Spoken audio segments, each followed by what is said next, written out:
Sir నమస్తే అండి, మీ పేరు? నా పేరు కుమార్ అండి. కుమార్, మీరు ఏం చేస్తారు? Lorry driver. Lorry driver.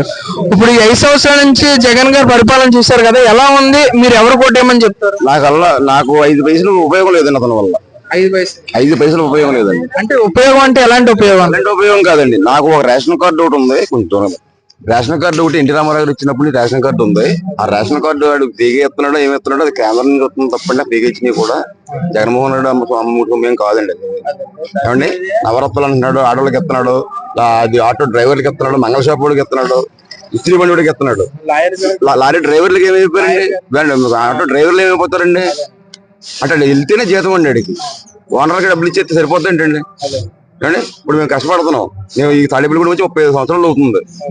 ఏమండి, చంద్రబాబు నాయుడు పరిపాలించాడు రామారావు వచ్చిపోయిన తర్వాత ఏమో రోసయ్య వచ్చాడు, కిరణ్ కుమార్ రెడ్డి వచ్చాడు, వైఎస్ రాజశేఖర రెడ్డి వచ్చాడు, జగన్ వచ్చాడు, ఇంటి స్థలం ఇచ్చాడు, పట్టా ఇవ్వలేదు. నెత్తిలేసి కొట్టుకుంటామండి. శ్మశానం తీసుకుని కట్టుకోవాలండి మా ఆవిడ, నేను మా పిల్లలు. అద్దె కొంపలు ఎడుతాను 30 సంవత్సరాలు బట్టి. ఏంటి చెప్పండి ఉపయోగం? మాకు ఇల్లు ఇవ్వలేదండి. చూపించారు స్థలం ఇదిగోండి, మీ 166 నెంబర్ ఫ్లాట్, 3వ వార్డు, 4వ నెంబర్ రోడ్డు, ఈ స్థలం మీదని చెప్పారు. పట్టా ఇవ్వకుండా ఏం చేసుకోండి, కోర్టులో ఉందని అడుగుతున్నామండి వెళ్ళి. మీరు అడిగితే ఏమన్నారు? అందరికి పెండింగ్ లో ఉన్నాయండి, మీ అందరితో పాటు మీకు వస్తుంది ఉండండి అంటున్నారు. కట్టుకుని కూడా కట్టేసుకుంటున్నారు. అమ్మోదేం అంటే బూతులు మాట్లాడకూడదు. అమ్మేసుకుని అమ్మేసుకుంటున్నారు. ఐరన్ ఇచ్చిన ఐరన్ అమ్మేసుకున్నారు, స్థలాలు ఇచ్చిన స్థలాలు అమ్మేసుకున్నారు. మేమేం పాపం చేసామండి? మాకు ఏంటంటే చెప్పండి, నవరత్నాలు ఇచ్చిన అమ్మఒడి ఇచ్చిన ఆడలకి ఇచ్చేస్తే ఆడలు ఏమన్నా మాకు పెడతారా? ఈ బ్రాండీ షాప్ వల్ల ఆరోగ్యం పాడైపోతుందండి. కాళ్ళు చేతులు లాగేస్తున్నాయి. ఒక బ్రాండ్ దొరికితే బ్రాండ్ అలవాటు, కష్టపడినోడు అలవాటు ఉంటుంది. సాయంత్రం అయితే తాగుతాడు అండి. ఇదేమో ఏదో మనస్ఫూర్తిగా 90 తాగుతాము. ఇప్పుడు అల్లరి చేసి ఫైటింగ్ చేసి లేదంటే కొట్టుకొని గట్టా చేస్తే వాళ్ళని తీసుకెళ్ళి లేదండి కొన్ని వాళ్ళకి కౌన్సిలింగ్ ఇచ్చో లేదనుకుంటే పనిష్మెంట్ ఇచ్చో ఫైన్ వేసో చేస్తే బాగుంటది.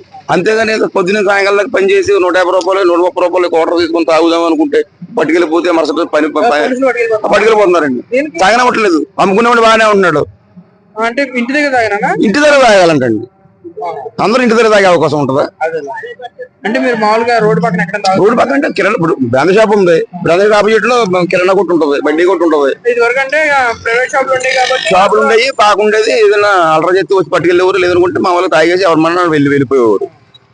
ఏంటంటే కర్మ ఏంటంటే మాకు ఇది. ఈ తాగబోతులు వాళ్ళు ఎవరైతే తాగుతారో వాళ్ళందరూ ఓటేకుండా ఉంటే చాలండి జగన్ బుద్ధి చెప్పాలంటే.